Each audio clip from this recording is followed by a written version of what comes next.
A freaky eater is someone who takes an eating habit to the extreme. 29-year-old Amber lives on a diet of French fries. I like the way they make me feel. Every meal of every day for the past 26 years.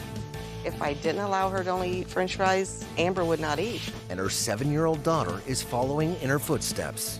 These are really good. It's not an easy thing to live with, and I don't want to see that happen to my daughter.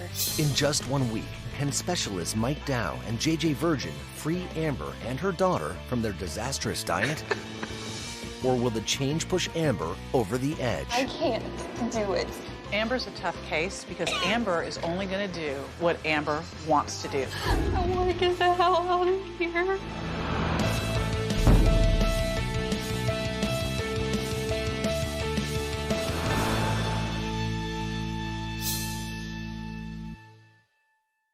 My name is Amber, and I am definitely a freaky eater. 29-year-old Amber only eats French fries, devouring in excess of 125 pounds of deep-fried French fries each and every month. Yearly, that's the equivalent of 6,000 potatoes. 115 potatoes every single week. Amber eats French fries, breakfast, lunch, and dinner. But Amber cannot eat just any French fries. Smell, color, and texture are also important. A lot of the times fries will have a burnt end like this. That is definitely something that I cannot eat. So I will take that and pinch it off and stick it underneath the napkin and then eat the rest of the fry. I will feel even a little euphoric after eating fries. I'm not sure what it is about them that makes them so good, but I like the way they make me feel. Amber Scott grew up in the small rural community of Ennin, Ohio, the youngest of 3 children who, at first, had no problems with food. She was great with baby food, but between the age of 3 and 4, she stopped eating everything other than French fries. I remember being a normal eater, and then overnight, it just stopped. Amber's problem quickly progressed, and she began gagging on every new food. She would say the smell was awful. If she tasted it, she'd spit it out, or she would actually vomit. If I didn't allow her to only eat French fries, Amber would not eat. Concerned, Amber's mother sought advice from doctors who told her Amber would grow out of her picky eating, so she continued cooking Amber fries every meal of every day. This has been Amber's diet for the past 26 years. Now, Amber has a 7-year-old daughter of her own.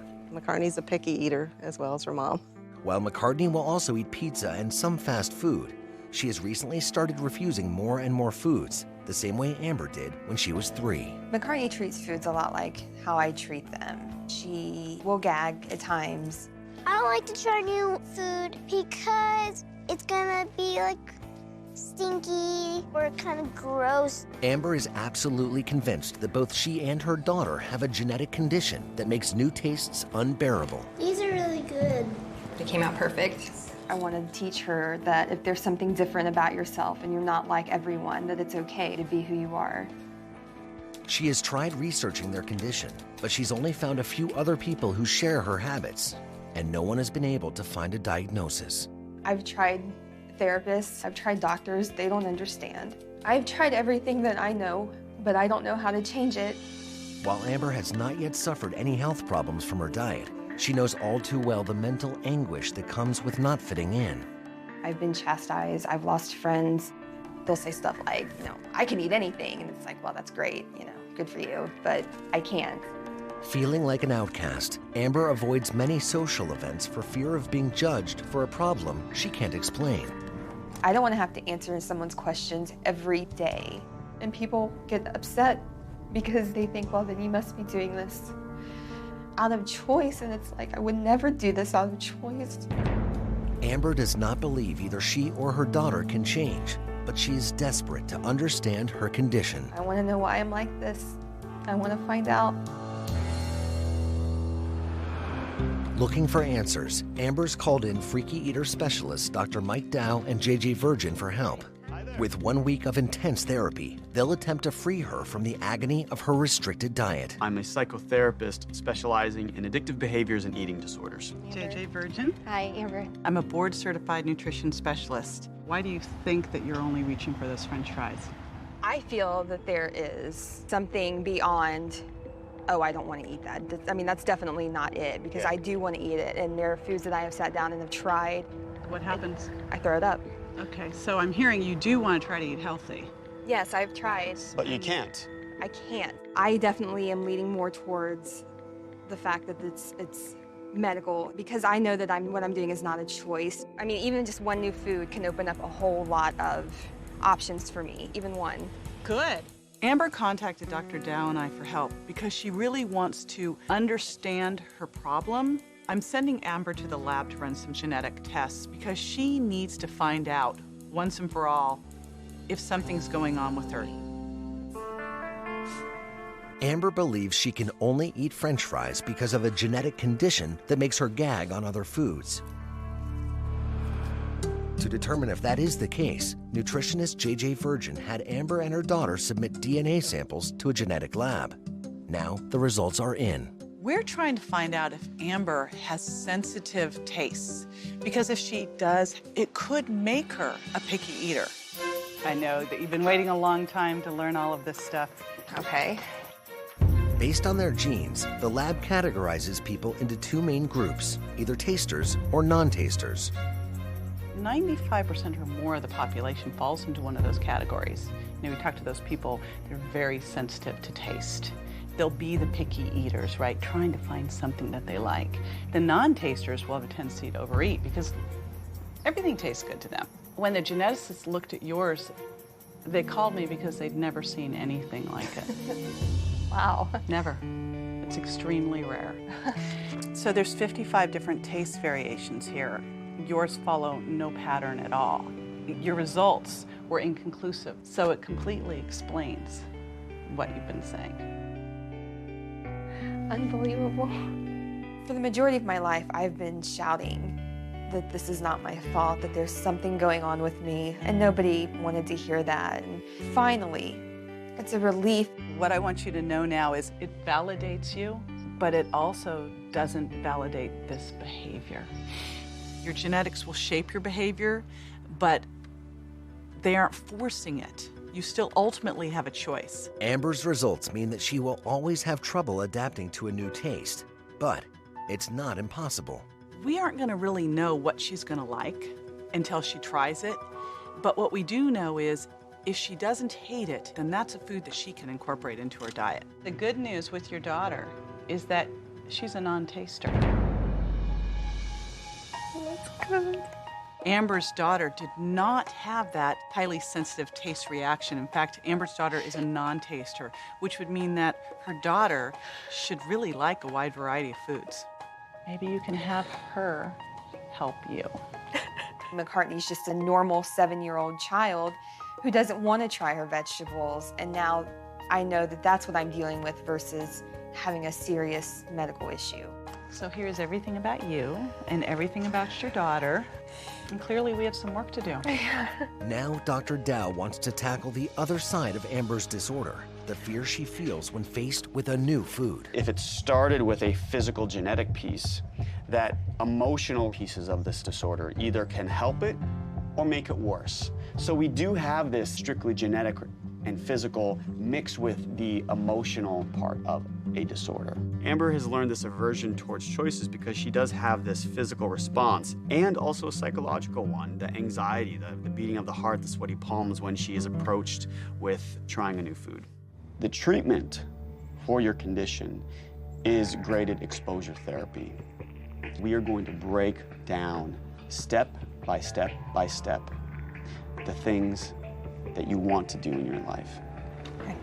So before he has Amber tackle a new taste, Dr. Dow starts even smaller, with a familiar food that only looks a little different. Start with tastes and also textures that you already like, and then we change one thing at a time. This is going to teach your brain that you can't eat this. I am very nervous, and even though French fries are a safe food, changing their color makes me feel uneasy.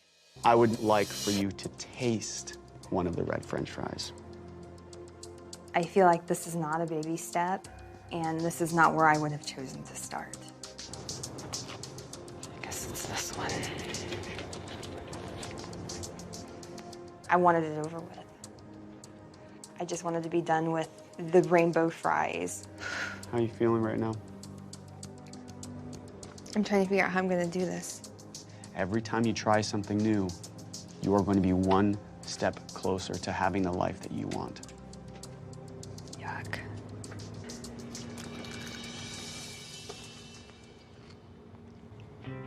There was a real yuck face when you put that in your mouth, It wasn't pleasant, but it also wasn't extremely unpleasant. right? The fact that Amber was able to take a bite, to me, is a success.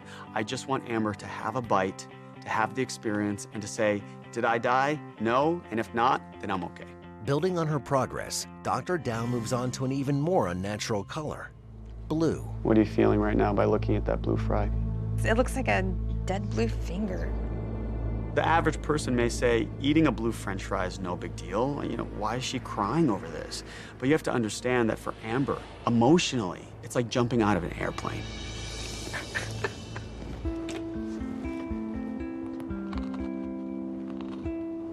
Here. I want to give you a huge amount of credit for what you just did.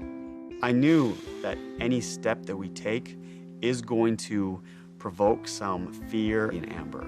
But the fact that she was able to take this step says that she can indeed make changes to her diet and her life. This was hard for you, and you did it. After a day of intense therapy, Amber has made the first difficult step in treating her psychological fear of new foods. The next evening, Dr. Dow and JJ want to see if she can take an even bigger leap and try a new taste. Amber's used to eating deep-fried potatoes every single day. I thought the easiest step for her to make was to stay within the deep-fried and then try new tastes in that fashion. JJ orders a variety of different vegetables, ranging from the familiar, like potato, to the unfamiliar, such as carrots, asparagus, and mushrooms. All right, so where do you want to start? Shall we start easy? All right. Okay. JJ wanted me to try deep frying the potato. I was apprehensive on so many levels. What does it smell like? It smells like a potato in canola oil. Now, whether it smells like a French fry. But we have something in the ballpark of familiar, right? Yeah. Okay. Yeah. Oh, geez. See, I don't think this is food. I don't think it's anything, you know? Logically, gonna kill you? No, but I mean, eating dirt won't kill me. It doesn't mean it's a good idea. She uses so much all or nothing thinking. She uses a lot of catastrophic thinking. I want Amber to understand that there is some gray area here. Not everything has to be pleasant to her, but it doesn't have to be all bad. But you could eat this and keep it in your mouth, right? Probably. Well, in that case, bon appetit.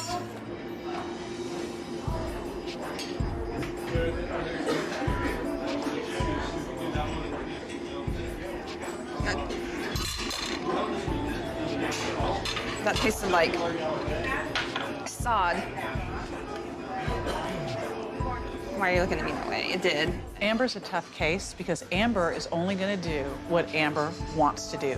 All of us on carrots? Sure. Ready for carrots? To keep moving forward, JJ suggests another mild-tasting vegetable, a carrot. Is that right? Is that how it's supposed to look? I've never had a deep-fried carrot before. Try new things.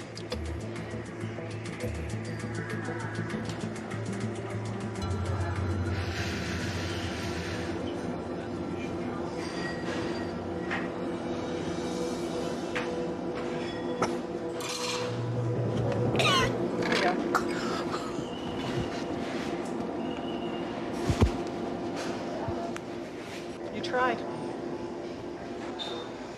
You did it. And you're okay. So what did you teach yourself today, Amber? I didn't teach myself anything. None of this came as a surprise. You look really angry at us right now. I'm angry because what do you want me to do right here? I'm trying, but when I You know, I keep getting pushed a little, pushed a little, pushed a little. I'm pushed to my limit for the day. And that's all you had to do. Okay. Do you get that you did exactly what you could do and that's all we expected of you? Amber gets really flustered. That tells me that there's such a reaction in Amber with her emotion that a lot of these things aren't going to click for her until maybe tomorrow or the day after. Our intention is not to get you mad. It is to help you to move forward. I want to get the hell out of here. I am seriously pushed to my limit for today, guys. And I can't do it. Meltdowns are not a success, but they're also not a failure. I expect a lot of unpleasant emotions, fear, anxiety, worry, when it comes to graded exposure therapy. Let's get you home. After 2 days of intensive work, Dr. Dow and JJ are leaving Amber to continue on her own. But before they do, they need to see if she is willing to fully commit to treatment. Even though Amber had a meltdown yesterday, we're not giving up on her. We're going to make sure that we help Amber stay in forward motion. So Amber, yesterday was a tough day. Yeah. What was that like for you? It really showcased how emotional this issue can get. Rather than creating a whole new menu for the week, JJ and Dr. Dow simply want Amber to commit to trying one new food. Is there one that kind of pops up that you'd be willing to give a shot? For a while now, I've been considering a baked potato. Okay, thank you. It's not the outcome that's the important part. It's the willingness to try, Okay. okay? Tomorrow will be a reevaluation. It's just going to involve me seeing what is the best plan of action.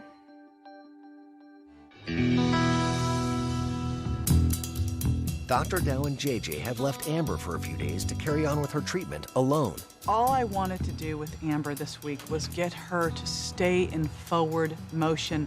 And I didn't really care whether she liked a new food or not. I just wanted to make sure that she was willing to try new things.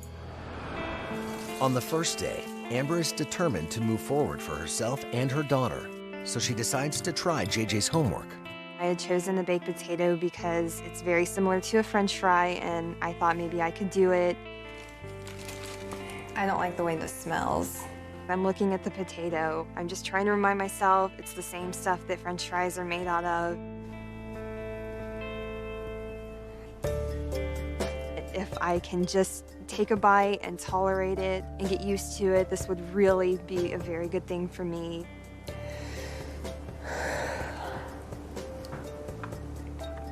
It's slimy, it's not as close to a French fry as I expected it to be, but I think it is something that I can incorporate. I just need to work with it a little more. After her success with the potato, on day 3, Amber gets really aggressive and attempts another food she has been considering for the past few months. I have decided to try to make tacos. But it's too much, too soon. I really took it into consideration, but at the end, I really couldn't get myself to try it. By day 4, Amber is unable to stomach anything new and is back to eating French fries 3 meals a day. I don't think recovery is going to be easy at all. At least now we know where to focus our efforts. But in terms of trying food, that's going to be difficult for a very, very long time. On day 6, Dr. Dow and JJ want Amber to start incorporating her daughter into her treatment, so they've asked them to meet up at a local farm.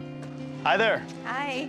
We came here because we wanted Amber to have an experience with her family, picking some fruits, some vegetables. The more Amber can actually touch and have this experience, the less fearful she will be around food. They hope that McCartney and Amber will be able to encourage each other to try new foods. And they let McCartney lead the way. McCartney spotted the cucumbers. Pull hard. All right, nice work. Okay, now what's our deal with these foods? What if we don't like it? Spit it out. What if we do like it? Swallow. And what if we just think, I'm not sure, what do we do? Try again. Try again. Try again. I don't know that I'm going to be able to tolerate the cucumber. I'm not sure that it's going to work out for me. But I want to be a good role model for my daughter. All right, ready?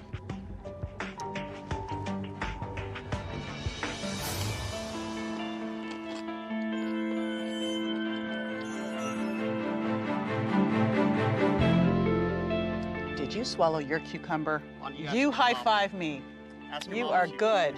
And I swallowed mine. It tasted like water to me. so is this something that we could incorporate into your diet and you'd be good with that? I like cucumbers.